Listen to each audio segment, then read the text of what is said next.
नमस्कार मेरे बीएड के साथियों।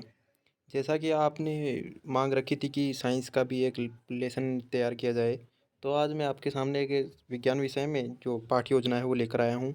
ये बीएड और बीएसटीसी के छात्रों के लिए बहुत महत्वपूर्ण होगा, उनके लिए सहायक होगा पाठ्य योजना तैयार करने में। ये एक आपको एक उदाहरण मिल जाएगा कि इसके आधार पर आप अन्य जो पाठ्य योजना है वो तैयार कर सकेंगे और इस टॉपिक को भी आप काम में ले सकेंगे। तो आज का हमारा प्रकरण इसमें होगा कोशिका का आकार। कक्षा छठी क्लास का होगा ये। तो इसमें अपना जो शिक्षण उद्देश्य होते हैं वो 6 शिक्षण उद्देश्य होते हैं, जो उनमें से आपको कम से कम 3 या 4 तो लेने ही होते हैं।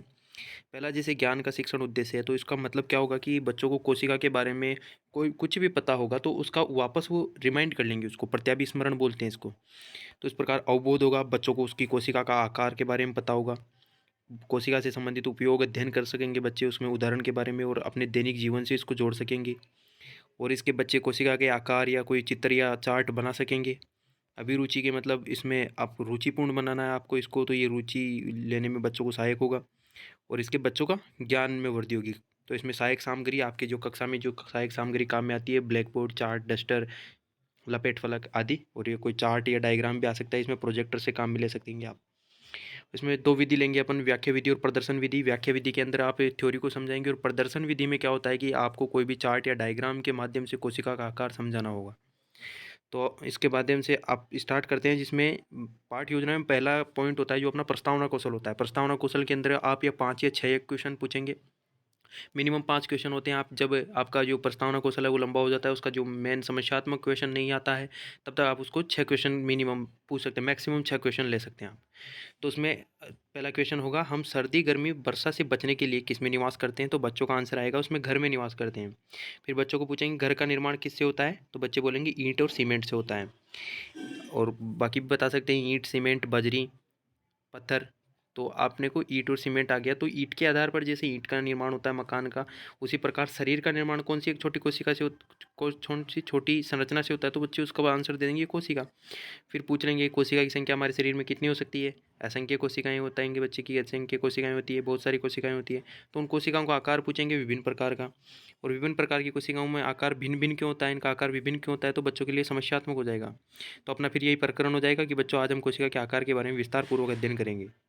तो अपना शिक्षण बिंदु लेंगे, इसमें जो अपनी जो विभिन्न प्रकार की कोशिकाएं होती हैं वो आपने शिक्षण बिंदु के रूप में लेना है। उसमें अपने इधर एक साइड छात्र अध्यापक क्रिया लिखेंगे, उधर उस साइड दूसरी तरफ इसमें विद्यार्थी क्रिया और शामपट क्रिया लिखेंगे, जो इसमें पेज में अभी आया नहीं है, नीचे वाले पेज में मिल जाएगा आपको।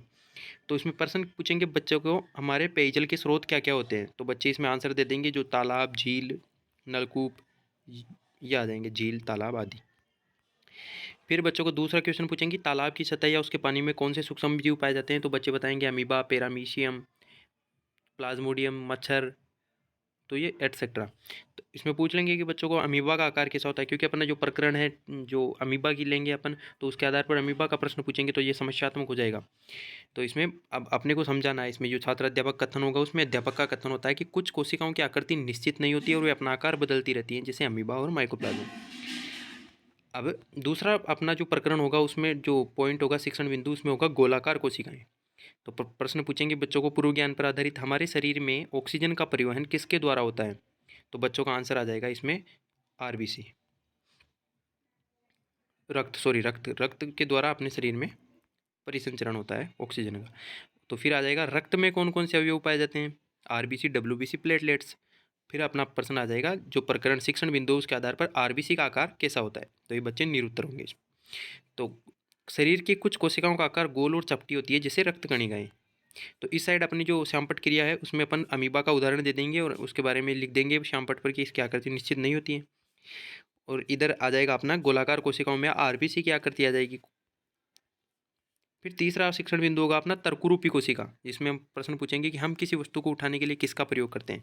तो हम किसी वस्तु को अपने हाथों से उठाते हैं। हाथ में कौन सी कोशिकाएं होती है? हाथों में होती है मांसपेशियां। तो फिर पूछ लेंगे मांसपेशियों का आकार कैसा होता है? तो बच्चों को नहीं आएगा, तो अपने को इसकी व्याख्या करना है कि शरीर की कुछ कोशिकाएं लंबी होती है, जैसे हाथों की मांसपेशियां होती है, और तर्करूप होती है, इनके दोनों सिरे नुकीले होते हैं, जैसे पैसी कोशिकाएं। विद्यार्थी इसका ध्यानपूर्वक अनुसरण करेंगे और जिनको महत्वपूर्ण पॉइंट लगेगा उसको उतार लेंगे। फिर अपना आएगा लंबी साकित कोशिकाएं। उसमें देख लेंगे कि गर्म पानी का पता शरीर के कौन से अंग के द्वारा लगता है? तो जैसे गर्म पानी का मतलब जो गर्म पानी में भाप भी आ सकता है और गर्म पानी खुद भी आ सकता है, तो त्वचा के जैसे ही टच होगा बाहर शरीर में, तो त्वचा इसको महसूस करेगी। त्वचा के नीचे कौन सी कोशिकाएं संदेशों का आदान प्रदान करती है? तंत्रिका कोशिकाएं होती है त्वचा के नीचे। तो तंत्रिका कोशिकाओं का आकार पूछेंगे तो बच्चे निरुत्तर होंगे। सामान्य कोशिका में कुछ कोशिकाओं का आकार बहुत लंबी और साकित होती है, उन्हें तंत्रिका कोशिकाएं कहते हैं। तो इस प्रकार ये तर्करूपी कोशिकाएं होती है जिसके दोनों सिरे नुकीले होते हैं, बीच में माइटोकॉन्ड्रिया केंद्रक पाया जाता है। कोशिका की लंबी एवं तर्करूपी होती है। इधर तंत्रिका तंत्र होता है जिसके आप एग्जाम्पल उसमें आप डायग्राम बना देंगे तो चार्ट में आ जाएगा आपके। फिर अपने को पूरा टॉपिक होने के बाद में बच्चों को देखना है कि बच्चों की समझ में आया है या नहीं आया है, तो इसके लिए मूल्यांकन प्रश्न होते हैं।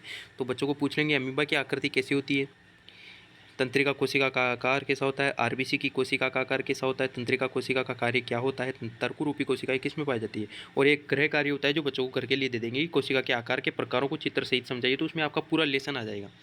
तो इस प्रकार आपका ये लेसन कंप्लीट होता है। तो इसको और अधिक आपको जो जिस सब्जेक्ट के लेसन चाहिए तो उसके लिए आप इस वीडियो के नीचे कमेंट कर दें और चैनल को सब्सक्राइब कीजिए। धन्यवाद।